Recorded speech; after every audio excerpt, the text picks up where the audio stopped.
अस्सलाम वालेकुम। यासीन्सएनालिसिस.com के प्लेटफॉर्म पर आप तमाम लोगों को खुश आमदीद।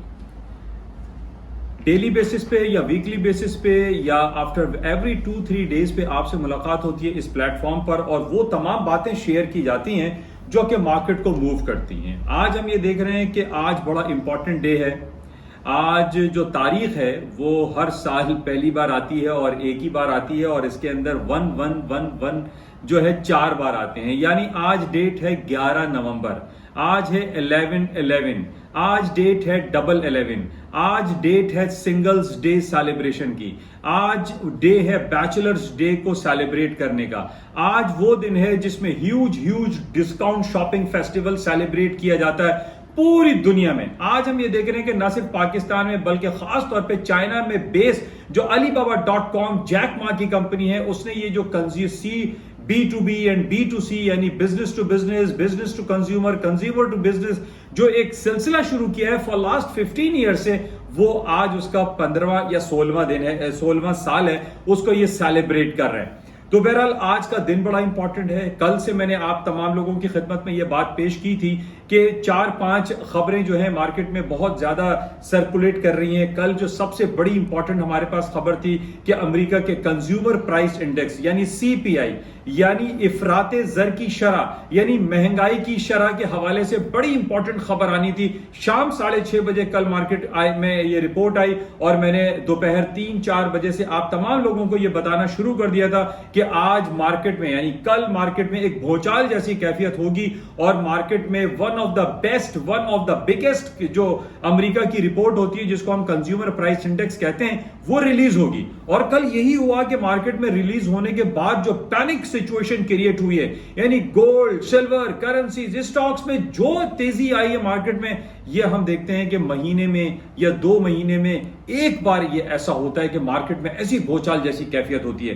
तो बहरहाल कल मार्केटों में एक उधम मचा हुआ था और हमने ये देखा कि गोल्ड, सिल्वर, स्टॉक्स, कमोडिटी हर आइटम में तेजी आ गई और उसकी वजह क्या बताई गई कि कंज्यूमर प्राइस इंडेक्स इफराते जर की शरह में अमेरिका में कमी वाक़ई हुई है।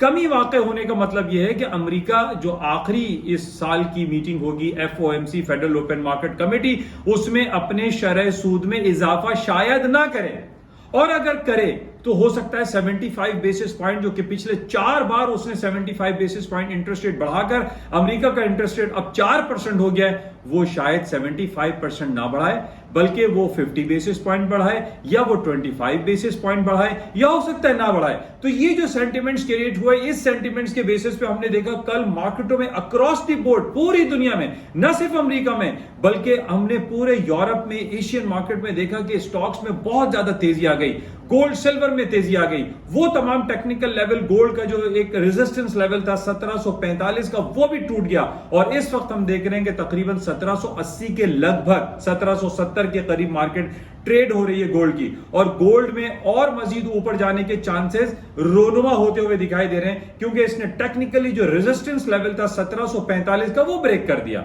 तो बहरहाल इसी के साथ साथ हमने सिल्वर की मार्केट देखी, पैलेडियम, प्लैटिनम, ये तमाम मार्केटें ऊपर चली गई और इसके साथ ना सिर्फ ये बल्कि जो इंडस्ट्रियल कॉपर है वो भी इस वक्त तेजी में है और मार्केटों में एक बहुत तेजी की उम्मीदें की जा रही हैं। महज किस वजह से कि जनाब अमेरिका में जो इफराते जर की शरह है उसमें कमी वाक़ई हुई है और उसमें कमी क्यों वाक़ई हुई है? क्योंकि पेट्रोल की कीमतों में कमी वाक़ई हुई है। पिछले 3-4 महीनों से बल्कि 8 महीने से जब से यूक्रेन के ऊपर अटैक किया, हमने ये देखा कि तेल की कीमतें $130 तक भी चली गई थी पर बैरल और अब 88 और 85 और 86 डॉलर पे है। इस वजह से अमेरिका में जो इफराते जर की शरह आई वो कम आई और उसके कम आने की वजह से मार्केटों में तेजी आ गई और still the market is going up.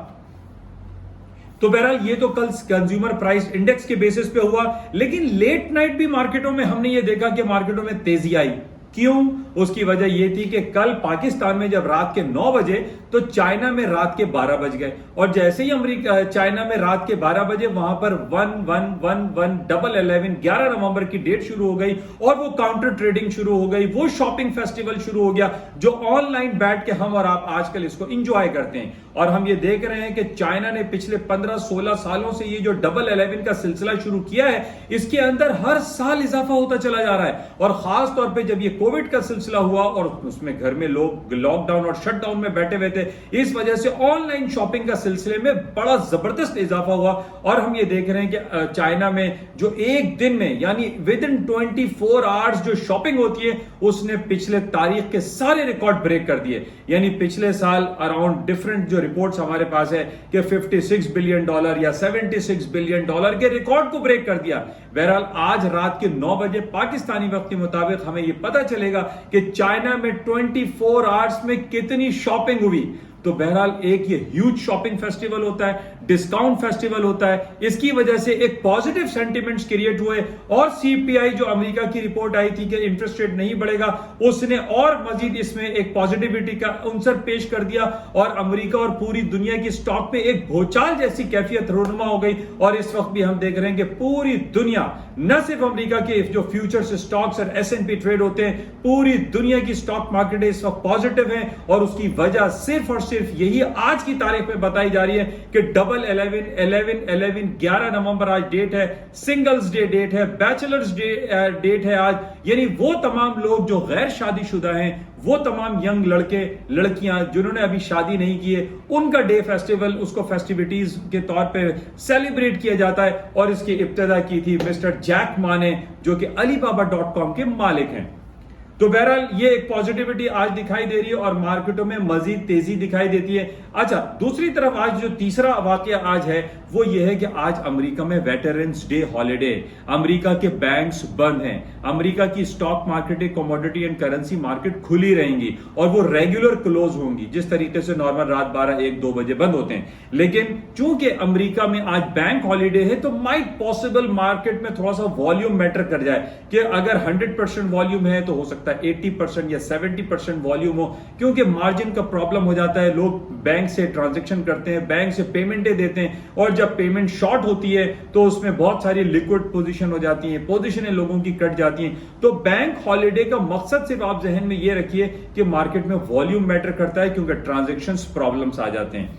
तो बहरहाल आज वेटरन्स डे हॉलिडे भी सेलिब्रेट किया जा रहा है। और इसके साथ जो चौथा इवेंट मिड टर्म इलेक्शन है और 5वां इवेंट है रूस और यूक्रेन की जंग।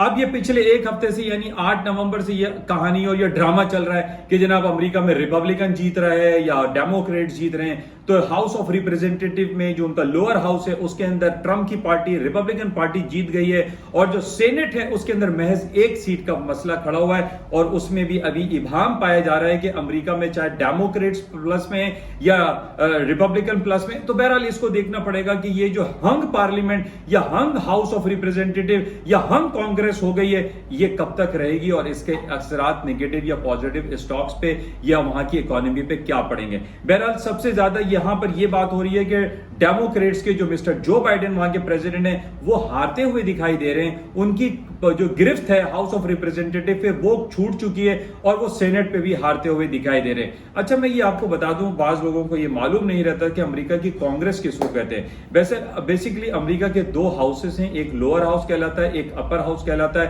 अपर हाउस हम सेनेट को कहते हैं जिसमें 100 सीटें हैं और हाउस ऑफ रिप्रेजेंटेटिव जिसमें 400 गालिबन 35-40 सीटें हैं। इन दोनों को जब हम मर्ज कर देते हैं और इन दोनों को मर्ज करने के बाद 435 या 450 जो सीटें होती हैं, इन पूरी सीटों को कांग्रेस कहा जाता है। तो बहरहाल कांग्रेस में इस वक्त जो पलड़ा भारी है उसमें हम ये कह सकते हैं कि ट्रंप की जो रिपब्लिकन पार्टी है इसमें उसका पलड़ा भारी है और ये कहा जा रहा है कि आज या कल में ये बात अनाउंस हो जाएगी कि 2024 में मिस्टर डोनाल्ड ट्रंप दोबारा अमेरिकी प्रेसिडेंट के लिए नॉमिनेट हो जाएंगे या वो इसका ऐलान करेंगे, क्योंकि वहां की जो पॉलिसी है, जो वहां कानून है, एक शख्स 2 टर्म के लिए प्रेसिडेंट बन सकता है। तो इसलिए वो अहल हैं और ट्रंप साहब जो है वो 2024 के लिए अपने नॉमिनेशन पेपर फिल कर सकते हैं, सबमिट कर सकते हैं। तो बहरहाल ये बड़ा इंपॉर्टेंट है, इसको मजीद हम देखेंगे। लेकिन आज और कल में जो कहानी चल रही है कि पूरी दुनिया की स्टॉक मार्केट है पॉजिटिव सेंटीमेंट्स में, 2 वजह है कि एक अमेरिका का सीपीआई कम आया,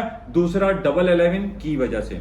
अच्छा, और इसके अलावा वेटरन्स डे हॉलिडे मैंने आपको बता दिया। अच्छा, और 5वां जो इंपॉर्टेंट इवेंट चल रहा है पिछले वो तो कई महीनों से चल रहा है कि रूस ने यूक्रेन के ऊपर जो अटैक्स किए हुए हैं और ये बात हो रही है कि रूस हारता हुआ दिखाई दे रहा है, रूस पीछे हट रहा है। अच्छा देखें, यहाँ पे बड़ा मीडिया वॉर आजकल चल रही है, हर आदमी कहता है मियाँ वो रूस हार रहा है, रूस हार रहा है। लेकिन देखें, हम तो सिर्फ तस्वीर का एक साइड देख रहे हैं ना, हमें सिर्फ जो अमेरिकन बेस या यूरोपियन बेस खबरें होती हैं वो पूरे मीडिया पे मिलती हैं, रूस की तरफ से जो खबरें हैं वो हमें नहीं मिलती। लेकिन ये बात कही जा सकती है कि रूस हारने वाला नहीं है, रूस इतनी आसानी से अपने आप को पीछे नहीं करेगा, क्योंकि रूस के साथ चाइना भी है, रूस के साथ इंडिया भी कहीं ना कहीं खड़ा हुआ है और बहुत सारे ममालिक हैं जो रूस के साथ खड़े हुए हैं। बहरहाल हमारी ये दुआ है कि जनाब रूस और यूक्रेन की जंग खत्म होनी चाहिए, कि ह्यूमैनिटेरियन ग्राउंड में वहां पर जिस तरीके से बच्चे, औरतें, खवातीन, मर्द, बुजुर्ग वहां पे मारे जा रहे हैं, ये इंसानियत के खिलाफ है। लेकिन जहां तक बात है कि यूक्रेन को नेटो में शमूलियत की दरखास्त नहीं देनी चाहिए, तो नहीं देनी चाहिए थी। अगर आप ह्यूमैनिटेरियन ग्राउंड की बात कर रहे हैं तो यूक्रेन को चाहिए कि वो नेटो में शमूलियत इख्तियार ना करे।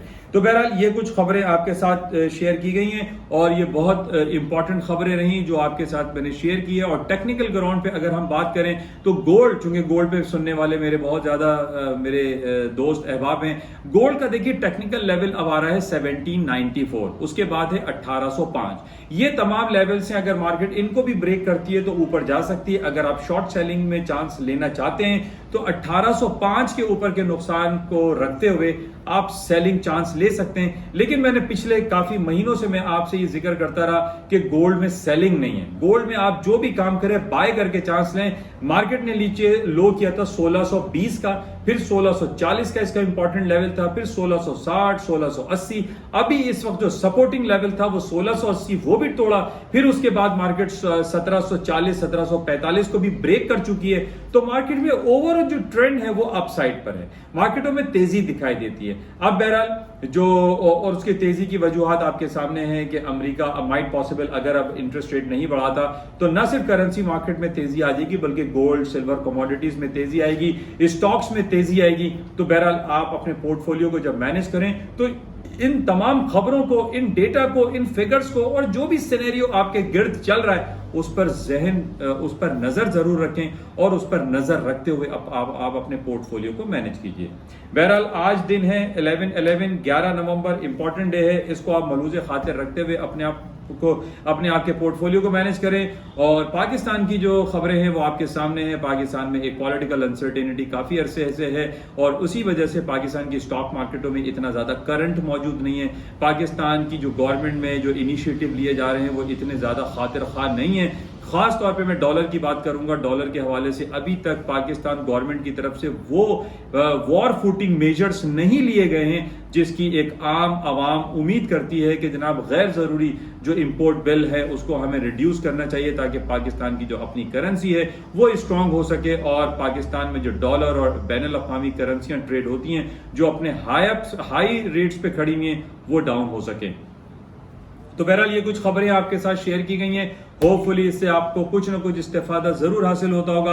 हफ्ता इतवार 2 दिन छुट्टी रहेगी। अगर कोई इंपॉर्टेंट खबर हुई तो वो आपके साथ संडे की नाइट मैं इंशाल्लाह जरूर आपके साथ हाजिर होऊंगा। उस वक्त तक के लिए इजाजत दीजिए। खुदा हाफिज। जाते हुए ये है कि इस यूट्यूब चैनल को और इस प्लेटफॉर्म को आप शेयर जरूर करें, लाइक करें और सब्सक्राइब करें with bell icon. Thank you. खुदा हाफिज।